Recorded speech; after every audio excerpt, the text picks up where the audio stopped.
Apostles who are barely mentioned in Bible. Yet Jesus says he handpicked all 12 men as his followers, who will turn the world upside down, who walk with God himself, and later who spread good news to the world.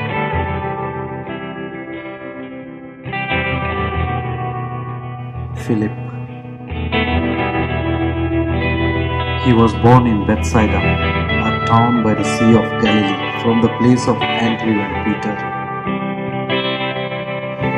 during 3 AD. His occupation was said to be fisherman.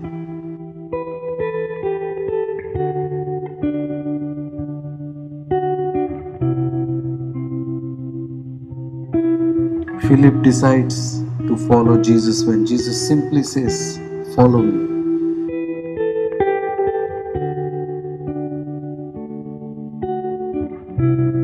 Philip was obviously well versed in Jewish scripture as he tells Nathanael that Jesus was the fulfillment of Jewish prophecies.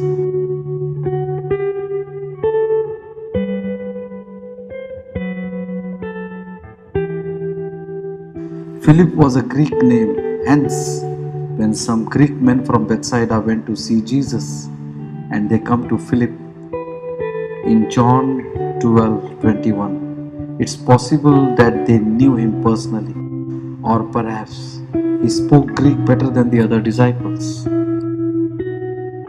Or Philip was one of the people who was closest to Jesus and that he spent about 3 years living with him, witnessing his miracles and hearing his teachings.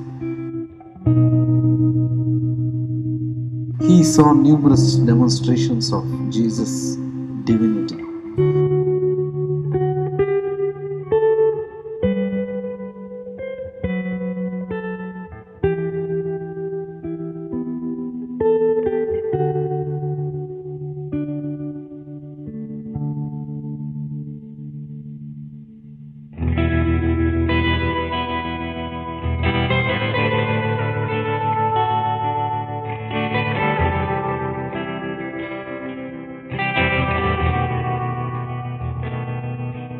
Philip willingly participated in the work of evangelism that the Lord started on earth.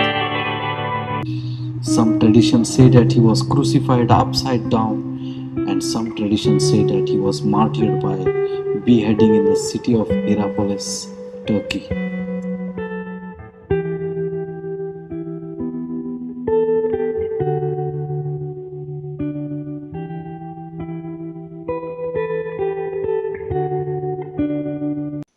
Today, in the Anglican liturgical calendar, the feast of St. Philip and St. James is celebrated. And so, today we also celebrate the feast of title of our church in Lopinot, the Church of St. Philip. And so here we'll follow a brief history of that church of St. Philip in Lopinot. St. Philip's Anglican Church, located in Lopinot village, forms part of the parish of St. Mary in Tacarigua. It began as a family chapel for the Brown family, a Portuguese-British-African family that owned the Cantamono estate in the hills of Lopinot. They came to Lopinot in the early 20th century, and finding themselves the only Anglicans, established a family chapel. It It was blessed and formally consecrated as the St. Philip Church in the Anglican Diocese of Trinidad and Tobago. The family then embarked on a drive to convert the villagers. The patriarch of the family, affectionately known as Pa Brown, had many children. They all left the village either through marriage or to further their education or professional careers, except for one daughter, Alice. Alice became the godmother of as many children as she could find. Everyone called her Nen, the shortened form of Nenen, or godmother. She drew from the East Indian Hindu families, since all the other residents were already Roman Catholic. She pleaded with the parents to send their children to a school which she set up in the room adjoining the chapel. There she offered them a mixed education, teaching the skills of reading, writing and arithmetic, hymns and prayers, as well as gardening, caring for flowers, sewing, art and craft, cooking and baking, table manners, and general rules of etiquette. After she had taught them as much as she could, she encouraged the parents to send the boys to formal schools, while she kept the girls to help in taking care of the church and to babysit for parents who had left their small children behind so that they could work alongside their husbands in tending their crops on the hillsides.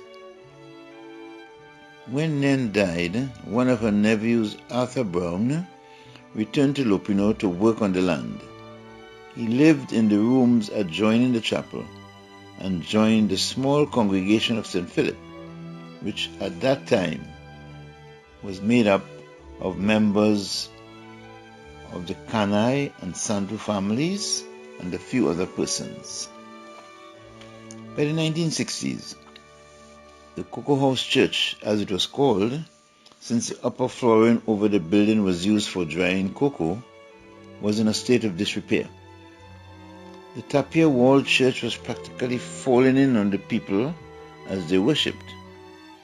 However, they never gave up and began to hold fundraising events which yielded very meager returns.